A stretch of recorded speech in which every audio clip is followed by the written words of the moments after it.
ഇവിടെ വന്ന് ആ സ്പോട്ട് മുതൽ സന്തോഷ് പണ്ഡിറ്റിനെ എല്ലാവരും കൂടെ ചേർന്ന് കൂട്ടം ചേർന്ന് ആക്രമിക്കാം. എന്റെ എനർജി എന്റെ സൗണ്ട് ഫുള്ള് പോയി. എന്നിട്ടാണ് ആ മനുഷ്യരോട് പാടാൻ പറയുന്നത്. കേൾക്കൂ. അപ്പൊ എനിക്ക് ഈ സൗണ്ടിലേ ചെയ്യാൻ പറ്റൂ. അതേസമയം ഞാൻ പറയുന്നു, അവനവൻ പറഞ്ഞ ഡയലോഗായാലും ഏത് സിറ്റുവേഷനിലും ഞാൻ എത്ര ദേഷ്യത്തിൽ നിൽക്കുകയാണെങ്കിലും ചെയ്യുകയാണെങ്കിൽ ഏത് ഞാൻ ചെയ്യും. ഈ പറയുന്ന എത്ര പേർക്ക് അതിനുണ്ടെന്ന് കൂടെ നോക്കണം. കൂട്ടമായിട്ട് ആക്രമിച്ചെന്ന് പറഞ്ഞില്ല. ഒരു സെക്കൻഡ്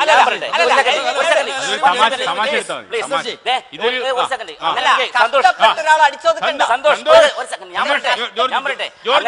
കൂട്ടമായിട്ട് ആക്രമിക്കുന്നതിന്റെ പേടിയുണ്ടെങ്കിൽ പറയട്ടെ പ്ലീസ്. അങ്ങനെ പേടിയുണ്ടെങ്കിലേ ഒരു പ്ലേ കാർഡ് കയ്യിൽ പിടിക്കുക. എന്നിട്ടേ എന്നിൽ ഔഷധ ഗുണമില്ല എന്ന് പൊട്ടി കാണിക്കുക. ആരും ഒന്നും കൊല്ലാൻ പോണില്ല. അല്ല, ഈ ഔഷധ ഗുണമുള്ള ഇവനെ മലയാളി ഹൗസ് എന്ന പരിപാടിക്ക് ഇവനെ വിളിച്ചോ. 16 ഒരാളായിട്ട് എന്നെ വിളിച്ച് 26 ലക്ഷം രൂപയൊന്നും. എടാ, ഇന്ന് വരെ നിനക്ക് കോപ്പിൽ 1 രൂപ ആരും